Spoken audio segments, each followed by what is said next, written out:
Hello everyone, welcome to my YouTube channel English literature zone. आज की video में हम लोग ओ कैप्टन माई कैप्टन जो कि वॉल्ट विटमैन की काफ़ी फेमस पोएम है उसके बारे में पढ़ेंगे। तो चलिए वीडियो शुरू करते हैं। यह जो पोएम है वर्ल्ड वॉर 2 के बाद लिखी गई है। पोएम जो होगा काफ़ी इजी लैंग्वेज में होगा, और अगर यह पोएम आपके सिलेबस का है और इस वीडियो के थ्रू आपका हेल्प होता है तो प्लीज़ आप वीडियो को लाइक कीजिएगा, चैनल को सब्सक्राइब कीजिएगा और कमेंट करके बताइएगा आपको वीडियो कैसा लगता है। और मे भी आवाज़ से रिलेटेड थोड़ा प्रॉब्लम है क्योंकि मेरी थोड़ी खांसी है थोड़ा, तो आप वहाँ पे मैनेज कर लीजिएगा। बाकी सब नोट्स जो आपको काफ़ी इजी लैंग्वेज में मिलेगा। द पोएम जो पोएम है O captain my captain, written by a great American poet, महान अमेरिकन पोइट के द्वारा लिखा गया है वॉल्ट विटमैन, जिनका नाम है वॉल्ट विटमैन। इन 1865। और पोएम को कब लिखा गया था? 1865 में लिखा गया था। The poem consist of 3 stanza. Poem में टोटल 3 स्टांजा है and each stanza have 2 quadrants. और इच स्टांजा, हर स्टांजा में 2 क्वाड्रेंट्स है, 2 क्वाड्रेंट्स। एक क्वाड्रेंट में 4 लाइन होती है और हर स्टांजा में 2 क्वाड्रेंट्स है, मतलब हर स्टांजा में 8 लाइन है। बिसाइड दिस, इसके अलावा पोएम इज एन इलेजी, एक दुख वाली पोएम है, दुखद पोएम है। A part from that Walt Whitman use the free words from while writing this poem. किसी भी वर्ड्स का यूज नहीं करते हैं पोएम को जब राइट कर रहे होते हैं विटमैन। फॉर दिस रीजन, यही कारण है क्या कि the lines of the poem do not have rhyme at all. और इसी वजह यही कारण है कि पोएम का कोई राइम नहीं है। जैसे राइम स्कीम होता है ना पोएम का, ABC या AB करके ऐसे राइम स्कीम होता है, जो कि हम एक वीडियो में ऑलरेडी बता चुके हैं। तो ये पोएम जो है कोई राइम स्कीम को फॉलो नहीं करती है। The poem O captain my captain was a part of his famous collection of poem. Walt Whitman के एक पोएम की कलेक्शन है, काफ़ी फेमस है, जो लिव्स ऑफ ग्रास। इसके लिए वॉल्ट विटमैन काफ़ी फेमस हुए थे इस पोएम के कलेक्शन की वजह से। उसी की एक पोएम है जिसमें ढेर सारी पोएम थी लिव्स ऑफ ग्रास में, उसी में एक पोएम है वो captain my captain. It is a symbolic poem, ये सिम्बॉलिक पोएम है। In which captain refers to Abraham Lincoln, जिसमें कैप्टन का मतलब, ये जो कैप्टन वर्ड यूज किया गया है वो अब्राहम लिंकन के लिए किया गया है। And the ship refer to USA, और शिप जो है जहाज वर्ड का यूज किया गया है USA के लिए, यानी अमेरिका के लिए, यूनाइटेड स्टेट अमेरिका के लिए। The poem describe the victory of the union. Poem victory, जीत को डिस्क्राइब करता है पूरे यूनियन की, संघ की। After the end of the civil war जो गृह युद्ध मतलब World War II हुआ था उसके बाद के जो जीत हुई थी उसको डिस्क्राइब करता है। एंड ऑल्सो, और ऐसे एसोसिएशन ऑफ अब्राहम लिंकन, और अब्राहम लिंकन की जो मृत्यु हो गई थी उस वर्ल्ड वॉर के बाद, तो उस चीज़ को भी डिस्क्राइब करता है। इन द फर्स्ट स्टांजा, अब पहले स्टांजा में poet calls upon the captain of the ship. Poet क्या करते हैं? शिप के कैप्टन को बुलाते हैं, मतलब अब्राहम लिंकन, कैप्टन मतलब Abraham Lincoln, of the ship that fearful trip has come to an end, कि ये जो खतरनाक ट्रिप था, मतलब World War II की जो लड़ाई थी वो ख़त्म होने को है।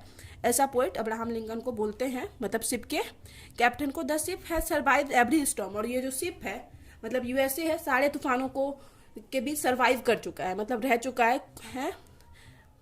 And we have won the prize, और हम लोग जीत चुके हैं प्राइज, पुरस्कार।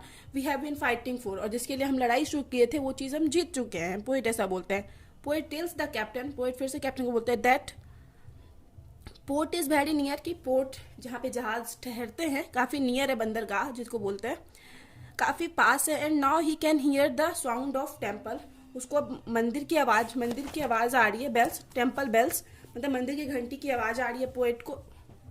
And the cries of enthusiastic people, और जो लोग उत्साह बड़े लोग हैं जो उनका वेट कर रहे हैं, who are eagerly waiting for him, उनकी आवाज़ आ रही थी। पोएट ऐसा मतलब अपने कैप्टन को बता रहे हैं हम।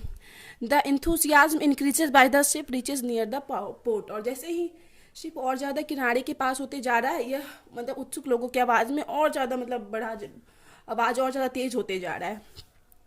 कील has been thrown off the ship as to keep ship stable, ship को स्टेबल करने के लिए, मतलब स्थिर करने के लिए कील फेंका जाता है, मतलब पोर्ट की ओर, बंदरगाह की ओर, रोकने के लिए शिप को। इन द नेक्स्ट लाइन, अब दूसरे स्टैंजा में है, दूसरे लाइन में है, the enthusiasm is replaced by gloom. अब इंथुजियाज्म जो उत्साह था वो ग्लूम, दुख के द्वारा रिप्लेस्ड, हटा दिया जाता है, खत्म कर दिया जाता है। The captain is dead now, क्योंकि अब पता चल चुका है कि कैप्टन जो है अब्राहम लिंकन मर चुके हैं अब। And the blood is Ojing from his body, और उनके बॉडी से क्या हो रहा है? ब्लड बह रहा है, निकल रहा है।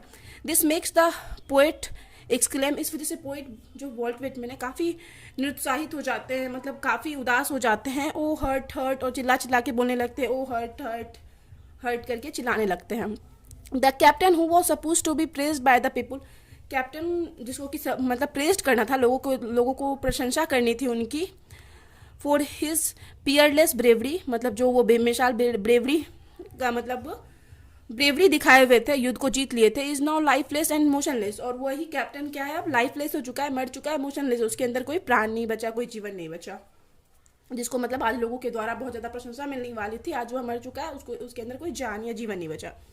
इन द सेकेंड स्टांजा, दूसरे स्टांजा में Whitman tries to talk to captain, Whitman जो है, जो कैप्टन जो ऑलरेडी मर चुके हैं, उनसे बात करने की कोशिश करता है।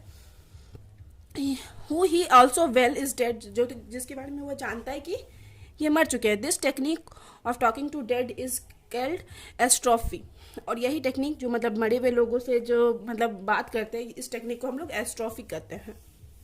The poet ask the captain to rise up as for him, कि पोइट क्या कहते हैं कैप्टन को, उठ जाइए, मतलब मरे हुए हैं तो उनको बोलते हैं उठ जाइए, क्योंकि बहुत ज़्यादा लगाव है इनको कैप्टन से, अब्राहम लिंकन से, उठ जाने के लिए बोलते हैं। एंड बेल्स आर बीइंग रंग, कि देखिए घंटी बजाई जा रही है, फ्लैग्स आर बीइंग होस्टेड, झंडे फहराए जा रहे हैं, म्यूजिकल इंस्ट्रूमेंट आर बीइंग रंग, जो भी म्यूजिकल इंस्ट्रूमेंट है, वाद्य यंत्र हैं, उनको बजाया जा रहा है, मतलब जीत की खुशी में। Flower are being curled etc, कि फूल भी अब मुरझाने लगे हैं, ये बोल के मतलब उठाने की कोशिश करते हैं कैप्टन को poet.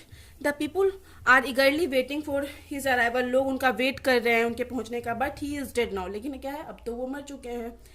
It should be noted that the captain is dead now and hence these ceremonies are of his funeral, और ये मतलब ऐसा मतलब नोटेड मान लिया गया कि कैप्टन मर चुके हैं, और ये जो सेरेमनी है जो कि जीत की खुशी में थे, अब उनके शव यात्रा बन चुके हैं, शव यात्रा उनके लिए बन चुकी है। The poet goes in reminiscence, poet मतलब याद करते हुए, and tries to consider this death to be fancy, और मतलब याद करते हुए अब्राहम लिंकन को मानते हैं क्या कि हो सकता है कि ये जो डेथ है, ये मृत्यु है, वो फैंसी है, मतलब एक कल्पना है। बट एट लास्ट, लेकिन अंत में, he has to believe that, उनको मानना पड़ा दैट कैप्टन इज डेड, कि कैप्टन जो है मतलब अब्राहम लिंकन जो है अब मर चुके हैं। Poet calls him father, poet उनको अपने पिता मानते थे, पिता कहते थे, बिकॉज फॉर हिम, क्योंकि उनके लिए Lincoln is not just a military leader, क्योंकि लिंकन उनके लिए सिर्फ एक मिलिट्री लीडर नहीं थे, but the father of the nation, उनके लिए लिंकन नेशन के पिता थे। And laments over the loss, और उनके लॉस पे अपना दुख व्यक्त करते हैं poet. In the third stanza, आपके बाद तीसरी पंक्ति में स्टांजा में, we find the duality of emotion, हम लोग को दो तरह के इमोशन देखने को मिलते हैं। पहला तो क्या है, Whitman experience the euphoria of their victory, Whitman अपने उत्साह को, जीत के उत्साह को एक्सप्रेस करते हैं, but at the same time, लेकिन उसी वक्त laminates over the death of Lincoln, और लेकिन दुख भी, विलाप भी दिखाते हैं, अपना दुख भी दिखाते हैं कि उन लिंकन को मतलब लिंकन की मृत्यु हो गई, इस चीज़ को लेके, which is a big loss for the nation, जो कि अपने उनके राष्ट्र के लिए काफ़ी बड़ा लॉस था।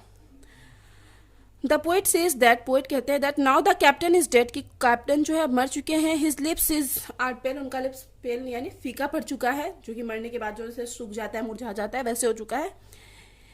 He can neither feel the arm of the poet, अब वह पोएट के आर्म को भी फील नहीं कर पा रहा, not his heart is beating, ना ही उनके मतलब दिल जो हार्ट बीट कर रहा है उसको भी फील नहीं कर पा रहा है। It is such A time, यह समय हो चुका है, when the ship has arrived at its destination, ship कहाँ पहुंच चुका है, अपने डेस्टिनेशन पे पहुंच चुका है। The fearful trip and the horror of civil war, और जो वॉर था और फियरफुल ट्रिप जिसको बोला गया है, वो इज ओवर नाउ, अब खत्म हो चुका है। And there is relief among the people, अब लोगों के बीच में क्या है, रिलीफ है, लोग मतलब अब शांति से सांस ले सकते हैं। पीपुल आर रिजॉइसिंग, लोग बहुत उत्साहित हैं, खुश हैं। But the poet is morning over the death, लेकिन पोएट जो है क्योंकि लिंकन के काफ़ी क्लोज है, तो अब उस डेथ पे शोक मतलब विलाप दिखा रहे हैं, रो रहे हैं, अपना शोक प्रकट कर रहे हैं। Poet moving around this place, poet इस प्लेस से चले जाते हैं। लेमेंट्स ओवर हिज डेथ, उनके डेथ पे शोक व्यक्त करते हुए। Hence the poet ends with both victorious, hence the poem end, poem यहाँ पे खत्म हो जाती है, both victorious as well as loss, मतलब जीत और जो लॉस हुआ है अमेरिका को लिंकन की मृत्यु के बाद, दोनों किसके साथ पोएम यहाँ खत्म हो जाती है। Now we can say that, अब हम लोग कह सकते हैं कि थ्रू आउट दिस पोएम, इस पोएम के through poet dramatise, poet drama मतलब दिखाते हैं the painfully close relationship between loss and victory, victory और लॉस के बीच में जो रिलेशन है उस चीज़ को दिखाते हैं. The celebration of the union's triumph is reformed by the reminder that the country has paid a dear price, कि ये जो जीत की खुशी थी यूनियन को मतलब अपने मतलब देश को जिताने के लिए जो उनको देना पड़ा हुआ काफ़ी महंगा प्राइस था, डियर प्राइस काफ़ी उनका प्रिय था. Whitman seems to be argue, Whitman इस चीज़ पे बहस करते थे loss and victory are closely linked in all war time setting, कि सभी वॉर में लॉस भी होता है मतलब एंड विक्ट्री, जीत होती है तो लॉस भी होता है, काफ़ी कुछ हम लोग को चुकाना पड़ता है वॉर में, बहुत सारे लोगों की जान जाती है. Where victory always requires the expenditure of human life, और जब भी जीत होती है तो कन्फर्म है कि इसको क्या चाहिए होता है, डेथ ऑफ ह्यूमन लाइफ हो चाहिए होता है, मतलब बहुत सारे लोगों की जान चली जाती है ना वॉर को जीतने में. तो यही चीज़ ये इस पोएम के थ्रू पोएट दिखाना चाहते हैं. तो वीडियो यहाँ पे खत्म होता है. तो वीडियो अगर आपको अच्छा लगता है, आपके सिलेबस का है, तो प्लीज़ आप लोग वीडियो को लाइक कीजिएगा, चैनल को सब्सक्राइब कीजिएगा, कमेंट करके बताइए वीडियो आपको कैसा लगा. तो मिलते हैं नेक्स्ट वीडियो में नेक्स्ट टॉपिक के साथ.